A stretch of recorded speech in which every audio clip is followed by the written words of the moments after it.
बारिश की लड़की भाग 26। दोपहर में वादे के मुताबिक रुद्रवीर उसे लेने आया और उसे घर पहुंचाकर वापस ऑफिस चला गया। शाम को ऑफिस से लौटने के बाद आदत के अनुसार कुछ देर पंखुड़ी की गोद में सिर रखकर लेट गया। पंखुड़ी उसके बालों में हाथ फिराते हुए उसे अपने पूरे दिन के बारे में बता रही थी।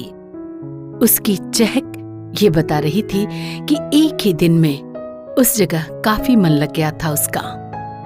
रुद्रवीर उसे खुश देखकर बहुत खुश था। जिंदगी इसी रफ्तार से ढर्रे पर आ गई थी। रोज सुबह पंखुड़ी की आरती से जगना, फिर पंखुड़ी को स्कूल ड्रॉप कर ऑफिस जाना, दोपहर में उसे घर पहुंचाना, शाम को उसकी सुनना और अपने सुनाना, फिर साथ मिलकर डिनर करना।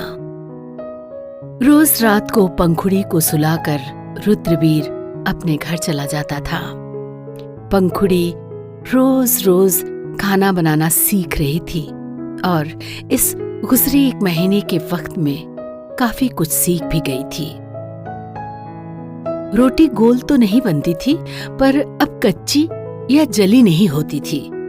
सब्जी में मसाले का अंदाज लग चुका था उसे। आटे को गूंथना सीख लिया था उसने। सुबह का नाश्ता दोनों मिलकर बनाते थे और रात का खाना रुद्रवीर के लौटने से पहले ही पंखुड़ी बनाकर रखती थी।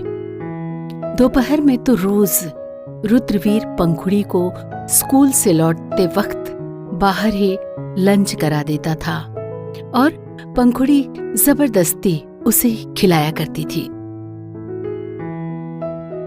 इन शॉर्ट कहें तो उनकी जिंदगी बहुत खूबसूरत थी। प्यार से सींचा आशियाना, महबूब का साथ और दिलों में मोहब्बत हो तो हर लम्हा खूबसूरत हो ही जाता है। बहुत खुश थे दोनों। रुद्रवीर हमेशा अपनी बेलौस मोहब्बत न्यौछावर करता था पंखुड़ी पर।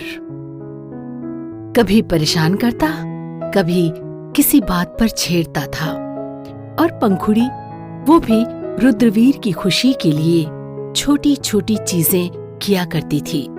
कभी ऑफिस से लौटने पर उसके बालों में तेल लगाकर मालिश कर देती थी, तो कभी उसके लिए उसके पसंद का कुछ बनाने की कोशिश किया करती थी। कभी कभी वो रुद्रवीर पर मोहब्बत इनायत कर देती तो रुद्रवीर खुशी से झूम उठता था। इतनी खुशियों को तो कभी ख्वाबों में भी पंखुड़ी ने पाने की हिम्मत नहीं की थी। पर आज जैसे सारी खुशियां उसके दामन में आकर सिमट गई थीं। स्कूल के कारण अजनबियों के बीच रहने पर होने वाली घबराहट उसकी कम हो गई थी। थोड़ा थोड़ा बेसिक सीखा था उसने और हर रात डिनर के बाद कुछ देर रुद्रवीर भी उसे पढ़ाता था। रुद्रवीर ने उसे उम्मीद और चाह से ज्यादा मोहब्बत दी थी। एक छोटी सी खरोच लग जाने पर जबरदस्ती उसे बिठाकर खुद घर का house cleaner, cook, cloth washer बन जाता था। मजाल है जब पंखुड़ी के कितने ही जिद करने पर वो उसे एक भी काम करने दे। उसके बीमार पड़ने पर पूरी रात आंखों ही आंखों में वो बिता देता था, पर बदले में उसने कभी कुछ नहीं मांगा सिवाय उसकी मुस्कान के। ये रुद्रवीर के मोहब्बत का ही असर था जो आंसुओं ने बहुत ही खूबसूरती से पंखुड़ी की आंखों से रिश्ता तोड़कर उनमें चमक और होठों पर मुस्कान सजाई थी। सब कुछ बहुत अच्छा था, फिर भी कुछ था जो दोनों को खटक रहा था, पर दोनों ने एक दूसरे को इसका अंदेशा नहीं होने दिया। रुद्रवीर ध्यान देता था वासु रेड्डी पर, लेकिन वो बालकनी में ज्यादा दिखता नहीं था। फिर ये क्या था जो उसे बार बार खटक रहा था? पंखुड़ी को भी हमेशा ऐसा लगता था जैसे किसी की चुभती नजर उस पर रह रही है, मगर वहम समझकर वो इग्नोर कर दिया करती थी।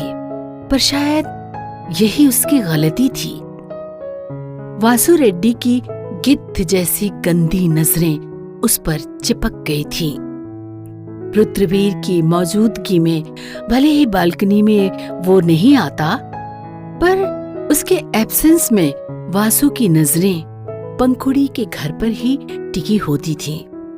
कभी घर के बाहर से गुजरते हुए अंदर झांकने की कोशिश करता, तो कभी दूरबीन से देखता। धीरे धीरे वक्त इसी रफ्तार से आगे बढ़ने लगा। आज उन्हें मिले 3 महीने पूरे हो गए थे और आज ही की रात भीगी भागी सी वो मासूम बारिश की लड़की रुद्रवीर की गाड़ी के सामने आकर उसका दिल लूट ले गई थी। आज ही उसकी बारिश की लड़की की धड़कन अपने सीने पर महसूस कर रुद्रवीर अपने सुध में न रहा था। रुद्रवीर आज पंखुड़ी को पर्ल वैली लेकर गया था। खूबसूरत सी जगह, बिल्कुल प्रकृति के गोद में स्थित ऊंची ऊंची चट्टानें और उनके बीच से बहते पानी की धारा, चट्टानों से टकराकर नीचे गिरते पानी की वो कल कल ध्वनि, चारों ओर हरियाली, सब कुछ बहुत ज्यादा खूबसूरत था। पंखुड़ी हैरानी से पलकों को बार बार झपकाती इन खूबसूरत नजारों को देख रही थी। पहली बार झरना देखा था उसने। छोटे बच्चे की तरह रुद्रवीर की बांह थामे वो सब कुछ देख रही थी। कभी खुशी से चहकते हुए कुछ बोलती, तो कभी कुछ पूछती। पूरा दिन उनका उस खूबसूरत सी वैली में गुजरा। रुद्रवीर ने 100 से भी ज्यादा तस्वीरें खींची होंगी पंखुड़ी की। कोई चट्टान पर बैठी हुई, तो कभी पानी से खेलती, कभी बच्चों जैसे मुंह बनाती। हर लम्हे को कैप्चर किया था उसने, ताकि इन सबको एक खूबसूरत याद की तरह अपने आशियाने में सजा सके। शाम को 7 बजे के करीब पंखुड़ी को लिए वो बाहर निकला। टाउन यहां से दूर था, जिसके कारण वक्त ज्यादा लगने वाला था टाउन पहुंचने में। कमाल का इत्तेफाक था जो आज भी उसी रात के जैसे तेज झिमिर झिमिर बारिश होने लगी थी। बारिश देखकर रुद्रवीर की मुस्कान गहरा गई थी। उसने कार हाईवे के साइड में रोक दी और पंखुड़ी की ओर प्यार से देखा, जो गाड़ी रोकने पर उसे सवालिया नजरों से देख रही थी। उफ, दिल मचल उठा था एक बार फिर उस बारिश की लड़की की धड़कन को अपने सीने के करीब महसूस करने के लिए।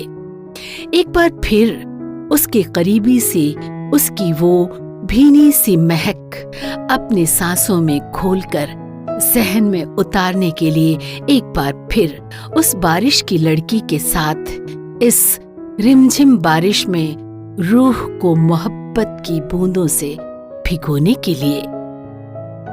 मिलते हैं अगले भाग में।